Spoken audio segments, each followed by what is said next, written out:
अभी भी एक व्यक्ति ऐसा है जो कह रहा है कि कमांड एरिया के जो किसान हैं वो नाजायज है, उनका कोई अधिकार नहीं है। मैं उस व्यक्ति से पूछना चाहता हूं कि ये तुम्हारी कौन सी भाषा है, और किसान जो कमांड एरिया क्षेत्र के हैं वो कैसे नाजायज हो गए? अगर कमांड क्षेत्र के किसान नाजायज हो गए तो मैं उस व्यक्ति से कहना चाहता हूं, क्या जायज कौन है? जायज क्या हूण है? क्या जायज वो लोग हैं जो मध्य एशिया से आए थे, जो चमड़े में पानी भर के लाए थे? क्या वो जायज हैं? अगर हम आदिवासी जो भारत के मूल निवासी है, अगर उन्हीं को ही आप लोग नाजायज कहोगे, अगर उन किसान कौम को नाजायज कहोगे, तो फिर ये सवाल मोटा हो जाएगा, ये सवाल गहरा हो जाएगा कि फिर जायज कौन है। और जब ये बात जाएगी तो इतिहास में फिर बहुत आगे तक जाएगी और बहुत आगे तक फिर चर्चा होगी। तो किसान भाइयों को जो लोग नाजायज कह रहे हैं, तो उनको मेरी नसीहत है कि आगे इस बात पे ध्यान रखे, और नहीं तो फिर आगे अगर बात शुरू हुई तो बात बहुत दूर तक जाएगी। ऐसी बातें करने का कोई औचित्य नहीं है कि कौन जायज है, कौन नाजायज है। ये तो आप लोगों को एक बार विचार करना चाहिए मेरे भाइयों। उस दिन जब गुर्जर समुदाय की मीटिंग थी और वहां पर मैं बात करना चाहूंगा राजस्थान सरकार के राजगृह मंत्री जवाहर सिंह बेडम साहब के ऊपर कि आप तो पूरे राजस्थान के राजगृह मंत्री हो साहब, आप वहां उस मीटिंग में तो पहुंच गए, अच्छी बात है, लेकिन क्या खंडीप में बैठे किसान आप लोगों को नहीं दिखाई दिए? मंत्री साहब वहां आप क्यों नहीं पहुंचे? वहां आप लोगों ने बटालियन भेज के, पुलिस भेज के किसानों को डराने का आप काम कर रहे हो। मैं कहना चाहूंगा कि ये भी ठीक नहीं है।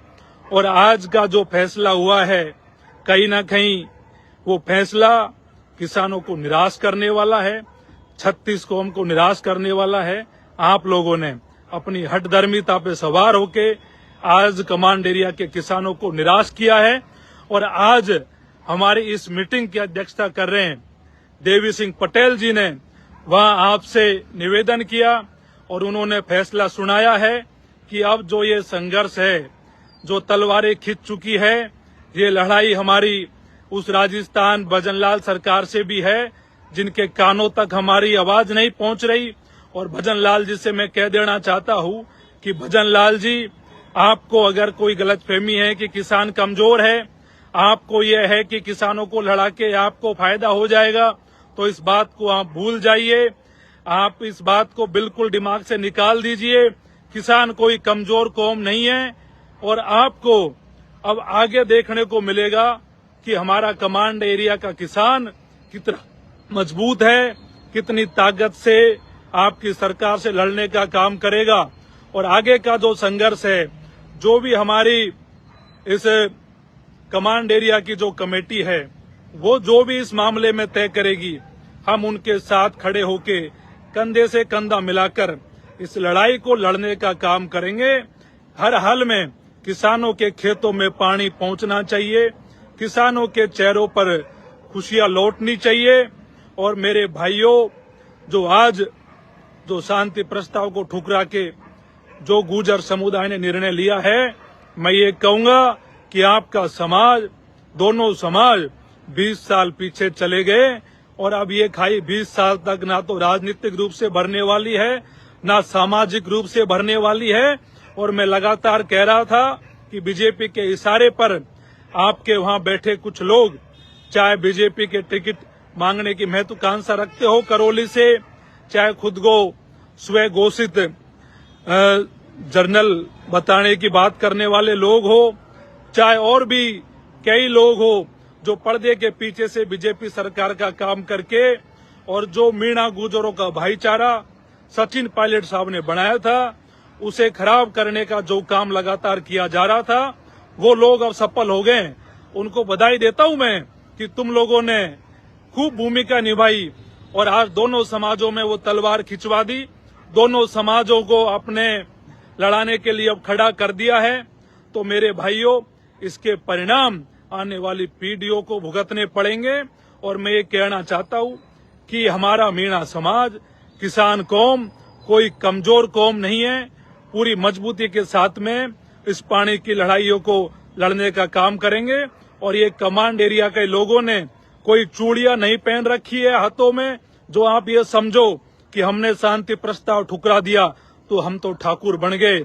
मेरे भाइयों, ये गलतफहमी अगर है तो उसको दिमाग से निकालो, क्योंकि किसान को मजबूती से अपना हक अधिकार मांगना जानती है, अपनी लड़ाई लड़ना जानती है और पूरी ताकत से किसान कौम ये लड़ाई लड़ने का काम करेगी। और मेरे किसान भाइयों से मैं कहना चाहता हूँ, 2-3 दिन के भीतर मैं खुद खंडीप पहुंचकर अब आर पार की इस लड़ाई में किसानों के साथ कंधे से कंधा मिलाकर लड़ाई लड़ने का काम करेंगे। अगर अब प्राण भी जाते हैं तो भी चले जाएं।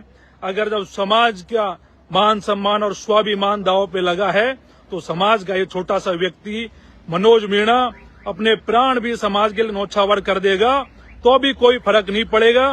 मेरे समाज के नौजवानों से कहना चाहता हूँ कि किसी भी व्यक्ति को, मेरे समाज के लोगों को कमजोर पड़ने की जरूरत नहीं है। हम लोग पूरी ताकत से, पूरी मजबूती से कमांड एरिया के किसान भाइयों के साथ में खड़े हैं। अब जिस दिन भी खंडीप पहुंचेंगे उस दिन भजन लाल सरकार को भी दिखा देंगे कि ये किसान कोई कमजोर नहीं है, कमांड एरिया के लोग कमजोर नहीं है। और अब हमें चाहे आर पार की लड़ाई लड़ने के लिए चाहे जयपुर कूच करना पड़े, चाहे रेल रोकनी पड़े, चाहे हमें बीसलपुर बांध पे जाना पड़े, चाहे हमें हाईवे रोकना पड़े, कहीं भी जाना पड़े, लेकिन पीछे नहीं हटेंगे। क्योंकि कुछ लोगों ने ऐसा भ्रम बना दिया कि पांचना बांध तो हमारी जमीन में बना है। अरे मैं उन लोगों से कहना चाहता हूँ कि आपकी कितनी जमीन गई है मेरे भाइयों, इसमें तो सर्व समाज की जमीन गई है। इसमें 33 गांव मीणाओं के भी थे, 39 गांव गुर्जरों के भी थे और भी अन्य समाजों के भी गांव थे। तो ये झूठा मिथक आप मत फैलाइए। आपकी कमेटी में गुर्जर समुदाय के अलावा कोई समुदाय का व्यक्ति नहीं है और जो कमांड एरिया के किसान भाई है उनकी कमेटी में सर्व समाज के लोग हैं। इस बात से पता लग जाता है कि आप किसी जाति समुदाय का इसको मुद्दा बना के अपने पुराने घावों को ताजा करने के लिए, आरक्षण की लड़ाई को ताजा करने के लिए आप पांचना बांध के मुद्दे पर लड़ाई लड़ना चाहते हो, जो सरासर गलत है।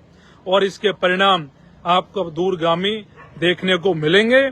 आज वो समय था, वो दिन था जो सब कुछ आज संभव हो सकता था, लेकिन आपने अब सारी मर्यादाएं लांघ दी है। और आप अगर ऐसा दावा कर रहे हो कि पांचना बांध में हमारी जमीनें गई है, अगर हमारे भाइयों ने कहना शुरू कर दिया कि मुंबई एक्सप्रेस हाईवे में हमारी जमीनें गई है तो वो हाईवे भी बंद हो जाएगा। अगर हमारे टोंक के भाइयों ने कहना ये शुरू कर दिया कि बीसलपुर बांध में हमारी जमीनें गई है तो जयपुर अजमेर जो लाइफ लाइन है बीसलपुर, मेरे भाइयों, तो पानी मिलना मुश्किल हो जाएगा, बात भारी पड़ जाएगी। आप ऐसा इसको जिद का विषय जो बना रहे हो सरासर गलत है, सरासर अन्याय है। इन बातों को आपको समझना चाहिए था, लेकिन आपने समझदारी ना दिखा के आपने गलत निर्णय लिया है। और मैं धन्यवाद दूंगा किसान एरिया के, हमारे कमांड एरिया के भाइयों को, जिन्होंने आज बड़ा मन रखते हुए इस मीटिंग को रखा और आपने अच्छा प्रयास किया। और मैं धन्यवाद दूंगा गंगापुर सिटी से एमएलए रामकेश मीणा जी को, मैं धन्यवाद दूंगा कटकड़ के पटेल देवी सिंह जी को, जिन्होंने, और हमारे तमाम कमेटी के लोगों को जिन्होंने मजबूती से भूमिका निभाई। और अब ये जो आंदोलन की जो रूपरेखा है ये इन्हीं के पीछे है। और जैसा हमारे किसान भाई कह देंगे, जैसे हमारी कमेटी कह देगी, वैसे इस लड़ाई को लड़ा जाएगा। सब कुछ संभव था और भाईचारे की बात करते करते हमारे किसान भाइयों का मुंह से थूक सूख गया। लेकिन कुछ लोग अपनी राजनीतिक रोटियां सेकने के चलते इस बात से बाज नहीं आए। और मेरे भाइयों, आज गुर्जर मीणा समाज में तलवारें खिंच चुकी है, इसमें कोई दोहराए नहीं है और कुछ भी बाकी नहीं बचा है। अब तो मेरे भाइये, अभी यही कहूंगा भजन लाल जी से कि अगर हो सके भजन लाल जी तो इस मामले पे ध्यान दे लीजिए, और नहीं तो राजस्थान में ये ऐसा इतिहास लिखा जाएगा जो सदियों तक याद करा जाएगा कि आपकी सरकार ने 2 समुदायों को लड़ा दिया था। और नौजवान भाइयों से यही कहूंगा कि कमजोर पड़ने की कोई जरूरत नहीं है। हम में जितनी ताकत है, हम में जितनी शक्ति है, उसके साथ में किसान भाइयों की इस लड़ाई को लड़ने का काम करेंगे। और जल्दी 2-3 दिन में खंडीप में पहुंचकर आर पार की लड़ाई का ऐलान किया जाएगा। धन्यवाद। जय जवान, जय किसान।